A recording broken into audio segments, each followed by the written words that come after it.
I'm Cole Padre, and you're listening to Radio Blue Mountains. Don't touch that dial.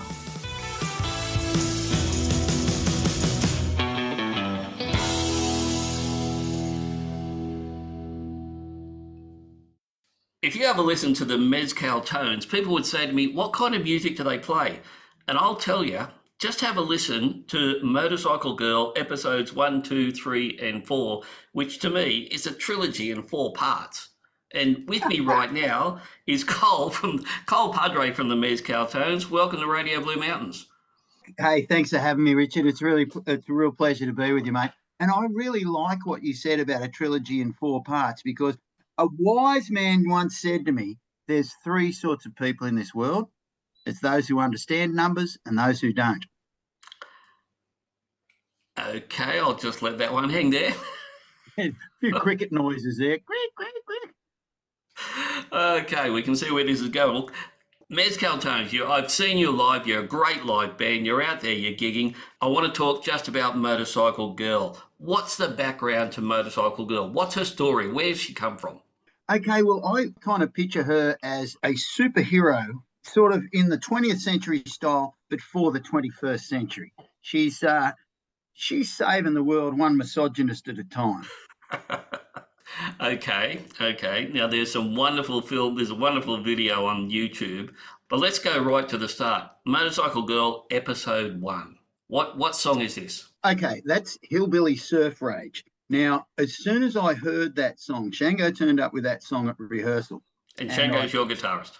Shango's our lead guitarist, Shango El Bucho. And he turned up with that, and it was pretty much an immaculate song. He'd written most of the parts, and I just thought, wow, this sounds like a sort of a spy sort of a thing. And I started thinking to myself, gee whiz, I could do a kind of an homage to the 1940s sort of movie serials, which I'm not old enough to remember, but I was only a toddler in the 40s. You know, those they'd go in like little episodes and they'd go before the movies and they'd make you come back. There was like Dick Tracy, The Phantom, all these ones. And I thought, I just feel this vibe. And so I've done it in black and white. I've done it in a sort of a film noir style as much as I could for the first 2. The episode 3, which will be released soon, I've got some really good lighting on that to get some really good noir shadows. But that was how it just felt to me.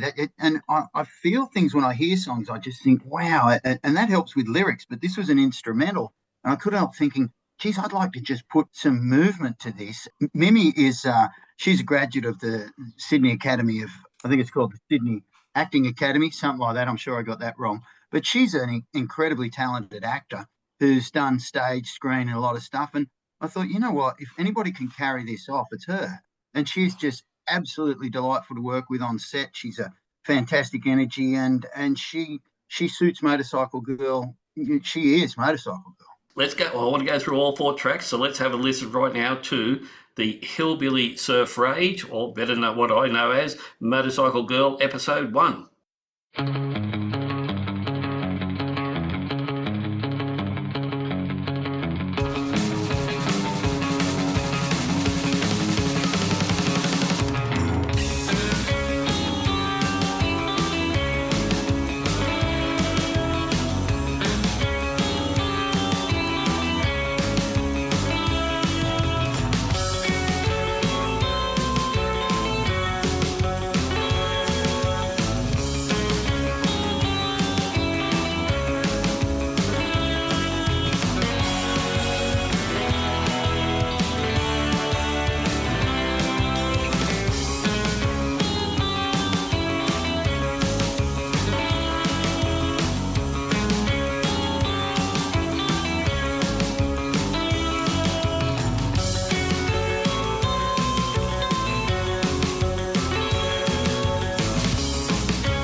This is Radio Blue Mountains. I'm talking to Cole Padre from the Mezcal Tones, and we're talking about the epic of Motorcycle Girl, and we're up to episode 2.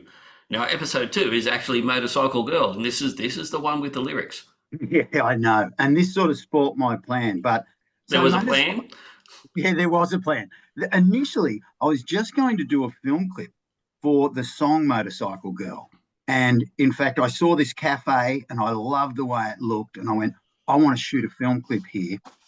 And I wrote the song Motorcycle Girl to shoot it specifically in this cafe. It was beautiful. It had these red booths and checkered lino on the floor. And it was just beautiful. But by the time I'd written the song and we'd recorded it, they'd been taken over by new owners and they'd changed the whole look of the place into a sports bar, and it just didn't suit it. So by then we'd recorded Hillbilly Surf Rage, and I'd got that idea, and it just sort of, it followed that I'd had to do episode 1, and then episode 2 will be the only one that has lyrics on it. The rest are just going to be from instrumentals that we've written. But Motorcycle Girl, that is her theme song. And you'll notice episode 3 and episode 4, and I haven't started shooting episode 5. We can move on to that. But they're standalone episodes, whereas episode 1 and 2, it's a bit of a to be continued, as you know, having watched them. So it's her theme song, really. And so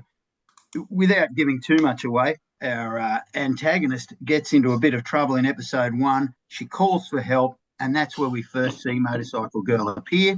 She appears to her theme song. So, and she sorts out the bad guys as well. Well, it's just spoiler alert. But so it was kind of essential that the song Motorcycle Girl had to be out there. And I'm actually thinking of shortening it and maybe making a bit of a theme for each episode. That's still up in the air. You're the first to hear that idea out loud, Duck. That it generally just bounces around inside my head until it spews forth.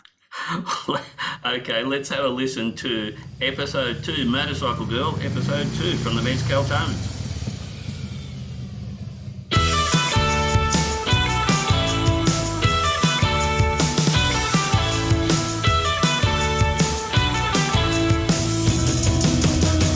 Motorcycle girl, heading straight through your world.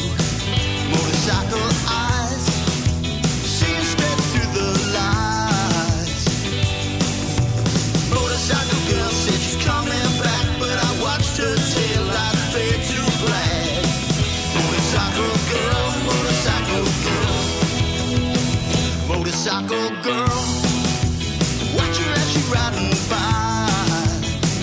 Motorcycle girl, you're never gonna catch her eye. Motorcycle girl, yeah, she's out of sight. Motorcycle girl at her motorbike. Motorcycle girl, motorcycle girl.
Motorcycle Girl episode 3. Now, this is also known as Shango's Surf Wax, wax with a double X.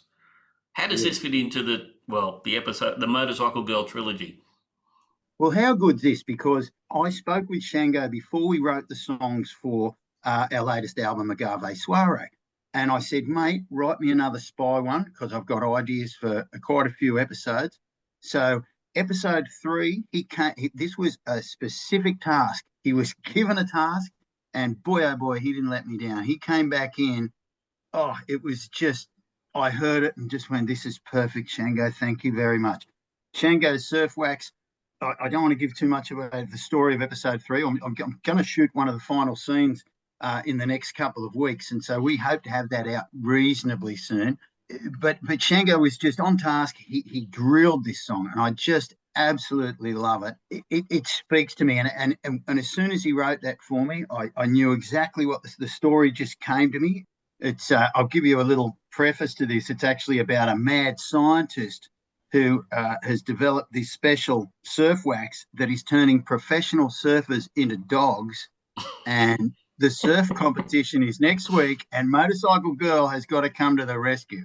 So, oh, yeah. I mean, I don't know why my brain tells me to do these things, but it does. And this one, episode 3, this will be the first one where we're setting up a bit of action to preface the film clip. So we've shot a bit of scenes where you're now getting to see Motorcycle Girl's chain of command and where she gets her orders from. And we're using some pretty low-tech devices. I've got this old black and white TV. Am I giving away too much? Who knows? I've got this old black and white TV, really old. I think my grandfather owned it. I don't know if black and white TV's been around that long. Anyway, we've shot that, and she's going to get her special messages through that, and she'll get the brief, as it were, to go and save these surfers because the surfing competition has to go on. The show must go on, Duck. Yeah. It's going to be a wonderful film clip, but we haven't got the video or the YouTube clip right now. So let's listen to Shango's Surf Wax or Motorcycle Girl episode 3.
talking with Carl Pudry from the Mezcal Tones, and we're talking about the Motorcycle Girl episodes 1, 2, 3, and 4, and we're up to episode 4, which is Matahari Mini. Now, talk about a spy-sounding song. This is brilliant. How good is it? I tell you what, this sounds very, very spy. Shango had written this quite some time ago, and he'd been mucking around with it, and he actually called this one Amity Isle. Now, I'm not sure how the copyright goes with this, but I think Amity Isle is actually the island in Jaws and so I'm pretty sure he had an idea of having a cello at the start going, and then the guitar the guitar has substituted the cello, and instead of going it sounds a bit more like Bates's Motel, like Psycho. So like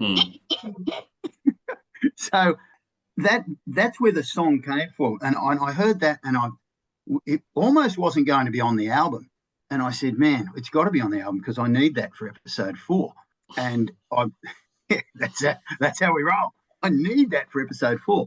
So episode 4, even though it sounds like a spy one, it's written with the motivation of Rod Steiger and a great big shark. I'm putting it, this one is going to be Motorcycle Girl in outer space. Oh, yeah. Space. Motorcycle Girl goes intergalactic. Intergalactic. Oh, yeah. And I've been working on my backgrounds and my props, and this episode, I'm not actually fully channeling the 1940s serials. I'm channeling really cruddy 1950s space movies. You know, like I'm going to have well, I don't want to give away the inside tricks of the trade or anything, but I'm going to have a spaceship on fishing wire with a sparkler stuck up its clacker. Yeah, because I saw this. What was it? I can't remember. It was a 1950s English movie recently. I think it was Sexy Girls from Outer Space. I don't think it was called that, but it was something like that. And the spaceship had smoke coming out of the back and a sparkler. And I went, my God, that would have been cutting edge technology back in 1949 or 52 or whenever it was made. So I'm doing it. I've got the space background. I got that. I've got aliens will be coming out of a spaceship and fighting Mimi. She'll be using a bit of slow-mo to get that, we're in outer space thing going on. Mm-hmm. But that one, I've written it. I've done one of the things that's really fun about making film clips that I really enjoy is the conceptualization. And I'll say that word again in case I didn't pronounce it right. The conceptualization. The rest of it is really hard work because you have to actually write scene by scene, and the camera angle and what everything's going. Building the props is fun, all of this. I'm really fortunate. I've got a conspirator in a guy named Brian Fisher, and he is just a gem to work with. I come up with these ideas that are going to look fantastic, and he'll just tweak them and make them a little better. And so he does camera work for me and editing. He's edited a few of our film clips earlier on. So I work with him. I write the shot list, and it'll have descriptions of what angle, location, what shot, a close-up, an extra close-up, a wide, a cowboy shot, my favourite. And then I'll give all of that to him. So we know exactly what scenes we need to shoot to tell the story. And then he's really good. He's a graduate of Actors Australian Film Television College or School. And he'll look at it and go, you know what, Cole, we probably don't need that. We can incorporate this into there. Because what it comes down to is setups. How many times you got to move the camera and set up the camera? And he goes, you know what, we don't have to do another setup. We can get another. With episode 3, we actually did a rehearsal shoot with a mobile phone, not in costume, and got the whole thing shot on a phone on location, and then went back, looked at it, and had another go. So episode 3, I'm really excited about. I put a lot of work into episode 3, and so that's the next one that's going to come out. And episode 4, I think, will reflect that, except it'll be even classier because there'll be a spaceship with a sparkler up its clacker. Your imagination is amazing, and I'm glad you've got Motorcycle Girl happening. It's something that's caught my imagination. Those 4 songs just epitomise to me the Mezcal Tones and the fun that you guys have when you're playing a gig, and the fun that it sounds to me on the CD. Oh, awesome. And that's what it is. It's just about having fun because it's really difficult. We've got a sponsor. We're sponsored by Manly Longboard Company, and they put in some money, but it's all very difficult when you're just at the bottom of the rung as a band like us. We're just a hard-working band on the road to be able to afford expensive sets or locations or props. And so I think the cheap props and the cheap attitude that I have towards it really helps it out. I'm a cheap guy. I think it really helps it out. Okay, well, we'll close with Matahari Mimi, which is Motorcycle Girl episode 4. If people do want to hear your songs, they can always go to your website, themezcaltones.com. Yeah, they can get them there. We're on Spotify, YouTube, all that sort of stuff. I just want to say before we go, Duck, is that we've actually translated episodes 1 and 2 into Hungarian, Japanese, French, Spanish, Lebanese, and we're working on German, and we'll be going global. We'll be releasing the Japanese one in a couple of weeks. Yeah, so we're going global. Motorcycle Girl from outer space. You can see the globe. She's coming. Thanks for talking to us, Cole. Cole Padre from the Mezcal Tones, and let's close with Matahari Mimi.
This is just an insider. I haven't written the episode, but episode 5 is going to be Motorcycle Girl fighting zombies. Oh, yeah. How could we be taken seriously if we don't have a zombie episode? Come on.